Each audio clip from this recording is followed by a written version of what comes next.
Good morning, everybody. Welcome to Coffee with Jen and Sharon. Hi, everyone. We're editors at Your Teen Magazine, and we're also friends IRL. And we have coffee together virtually with you every Wednesday at 10:30 here on the Your Teen Facebook page and on YouTube. And we'd love to have you with us. So sometimes we feel like we're just talking to each other. So if you're out there and you just say, hey, then we know that that's not the case. So, and if you have things you want to tell us about when we get going, we'd love to hear your stories. So put them in the comments and we'll share them up later. I'm not even sure how Sharon and I got started on this topic, but we decided that I think I know. We were going to talk about house rules and maybe a little compare and contrast between what were the house rules when you were growing up and like what are they now? Because I'm just going to go out on a limb and suspect that they're slightly different, although maybe we've carried some things over from our parents. Remember how we say, I'm never going to do blah, blah, blah. And then you say the thing that your mom said all the time. I'm going to start with one that I've noticed, which is back in the day, I think Sharon and I talked about this offline before we went online. I don't remember ever being allowed in anybody's living room, like ever. When you went over to play or hang out at their house, the living room, it was just assumed that that was an adults only space and it was totally off limits.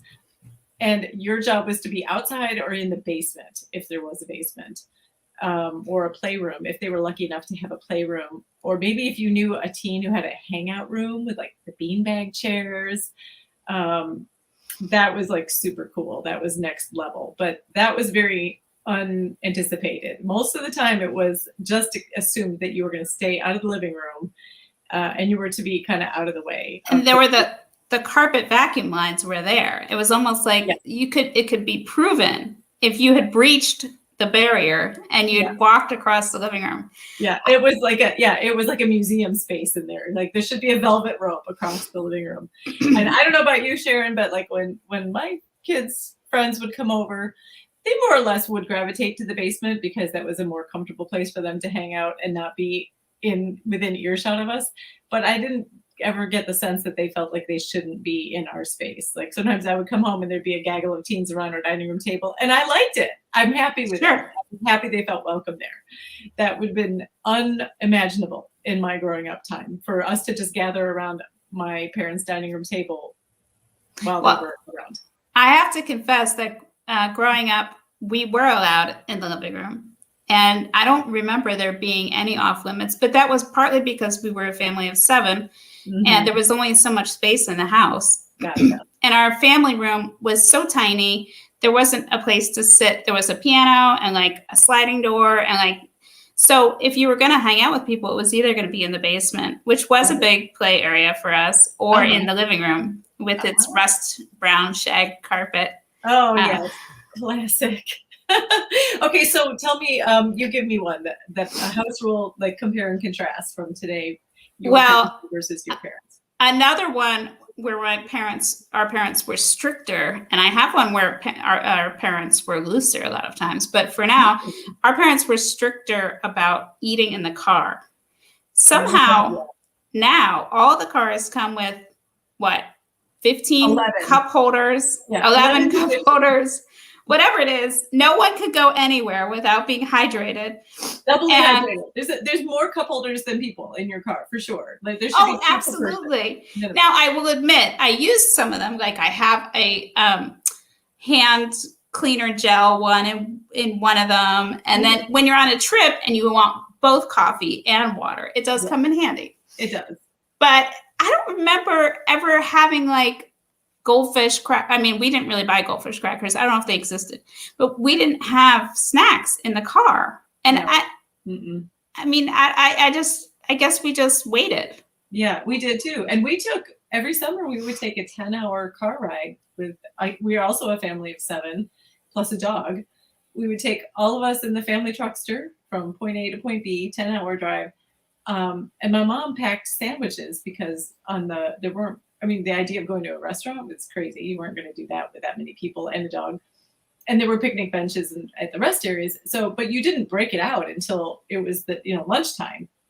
Well, yeah, you had to bring out the whole cooler, and we had like I feel like we even had a tablecloth packed. I'm not sure about that. Yeah, But this is getting slightly off house rules, but do you remember when we were traveling back then, the gas stations were like the ones where you had to borrow the key. They didn't have these fancy convenience stores with the restrooms built in. Yeah, scary. I would say actually kind of scary. Like, yes, those were bad.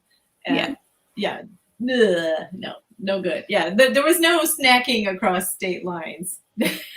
Tell us in the comments, do you allow eating in your car? Yeah, I mean, I'm right. I mean, I think the other thing that's really changed is that kids' sporting events have become much more central in people's lives. And because of that, and people are on travel teams and they have multiple places they have to be, it's required. You have to eat in the car. There's no other way you're going to eat if it's not in the car. Okay, what does this say? Oh my gosh. Thank you, Jessica. Thank you.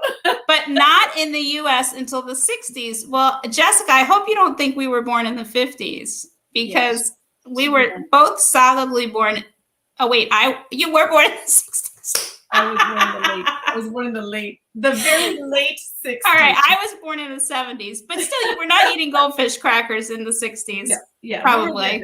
The big treat in our car was my mom had a roll of butter rum lifesavers and she would dole them out individually. That's what my father ate. Oh, yeah. We find a lot of overlapping circumstances in our growing up years. Maybe that was just the thing back then. And they were for car trips too.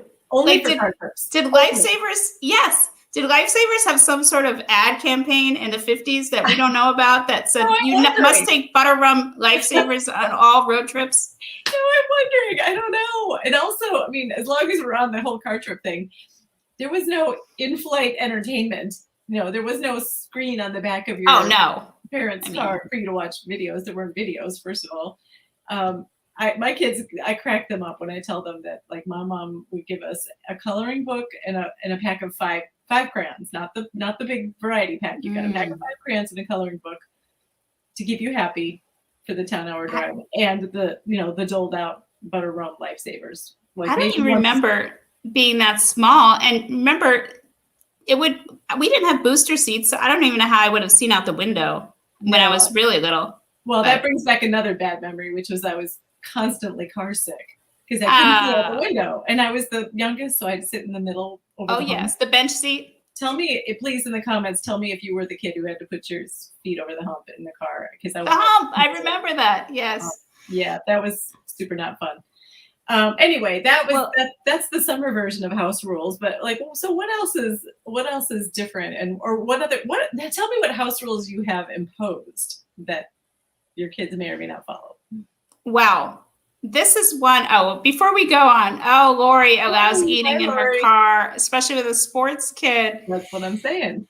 Well, yeah, when the car is older. This is interesting. There's interesting thing about who has the newer car. You're saying, Lori's saying when her car was new, that she didn't allow it. She's saying that teens are neater than babies, and I might take issue with that. I'm not sure that's true. I don't know. I think slightly. I just think we've forgotten, Jen. Slightly.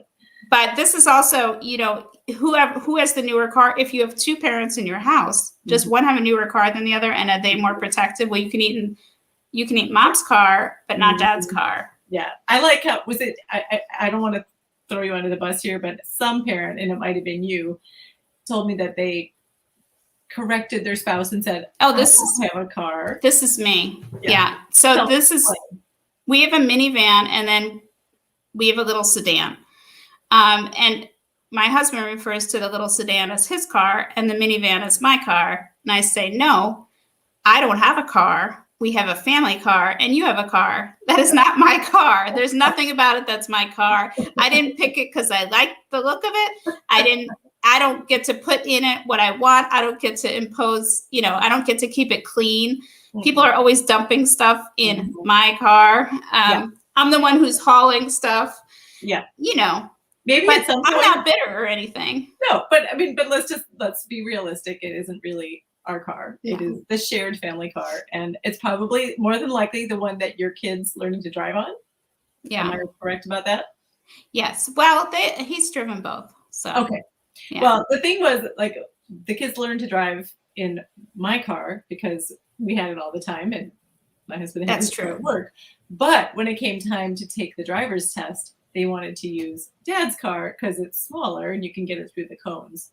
So it's a matter of convenience, I guess. Much better for maneuverability. Yeah, and I'm fairly certain I did the same thing. I learned to drive in a wood-paneled station wagon. I can park anything. I can parallel park a bus. I'm quite convinced of that. Did you have a country Squire? No, we had the Buick Century. We were a Buick family. So coming back to current rules. Yes. One rule that I feel like maybe everybody did this when we were kids, but it seems newer to me is the no shoes in the house rule.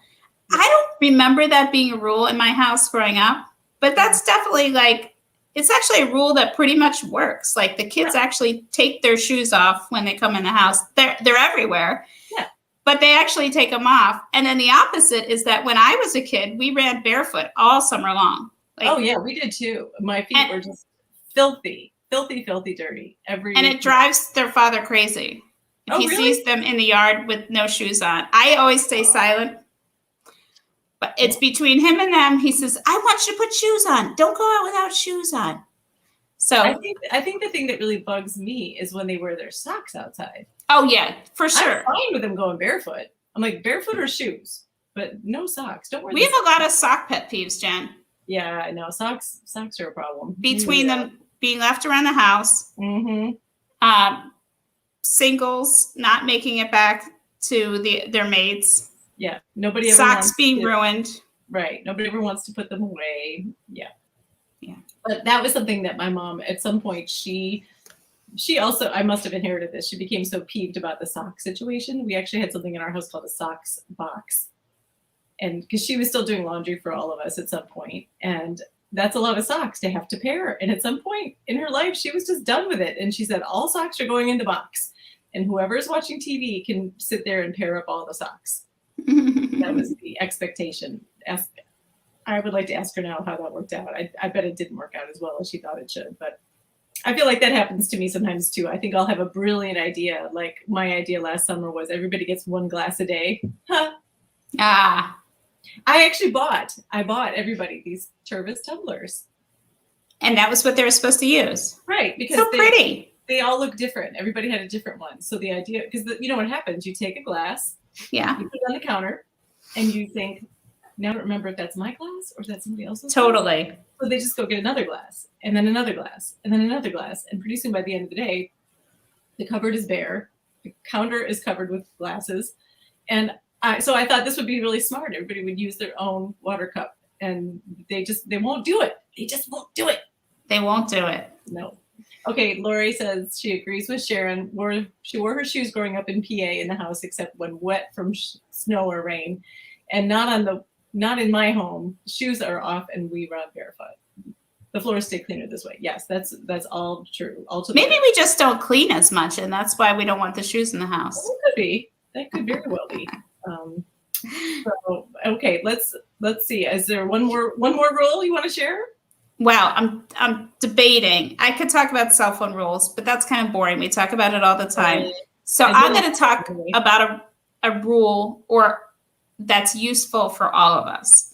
Oh, so, okay. So you know when solicitors come to the door? Yes. I don't like that. Most of us don't like that. All of us don't like that. Nobody likes So I just state our household policy, which sounds even nicer than rule. Policy is nice. I'm sorry. We have a policy that we don't buy anything at the door, or we have a policy that we don't take solicitors at the door. And I don't have a sign or anything, but it actually works. Like the one day that it put me over the edge was the Christmas day when the Jehovah's Witnesses came by on Christmas morning. Oh, on Christmas morning. Christmas morning. So stuff going on usually on Christmas morning. I used to work as a telemarketer, and I learned that if you have a telemarketer call, you can tell them, please take me off your list. And they are required by law to do so. Right. So that's the magic words. Take me off your list, or don't call me again. So I thought, I'm going to try this at the door, and I'm going to say, please take me off your list. I don't want to waste your time or mine. And they said, And I okay. know that you said it very just as politely as that. I know that you would always be there. I tried. And they didn't come for a long time. Every once in a while, like every few years, somebody comes and I say, oh, I'm sorry, we're not supposed to be on the list. Can you please make sure that we're not on it? And they don't come. That's really great. I find like that I get the window people. They come to my door a lot selling windows. I guess they just this tactic must work because they go door to door. They've already spent time looking at your house and they're ready to tell you that all your windows need to be replaced like immediately.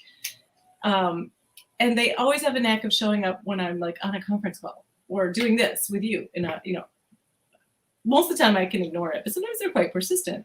So I'll come to the door and say, I actually work at home and I'm in a meeting, I think that's happening more and more with people working from home. So I know everybody's got to make a living and they just have to check the box saying they tried. Right. So letting them off the hook gently is actually a great suggestion to say. It's just our policy. We don't buy things anymore. I like that. I'm feeling it. I'm cribbing the note right now. Just our house rule. It's our house rule. Do you have any house rules out there, people? We want to know what your house rules are. Is there something that you've implemented that is working, not working? Yeah. Something that you stole from your parents that you thought you would never do? Rules that you tell your teenagers' friends. Oh, that's a house rule. We don't do X, or we always do X. That's a good one. Yeah. I want to hear some. I do too. So let us know. I feel like we've become a less rule-oriented society, but maybe I'm going to be proven wrong. I don't know. We're going to find out. Tell us. All right. Thanks for joining us, everyone, and we'll see you next week. Well, actually, Jen's going to be taking a little break. She's going to have some summer fun. We're going to go in the car, and I'm packing a picnic because I do that. I really do. I swear I do. I pack the picnic. Every once in a while, if it's really terrible weather, we'll stop and eat at an actual restaurant on the way. But it's actually one of the things that I like about traveling, and I still do it. So yeah. All right. So Sharon might have a guest. I might have a guest. We'll see. Stay tuned. All right. Take care, everybody. Have a good week.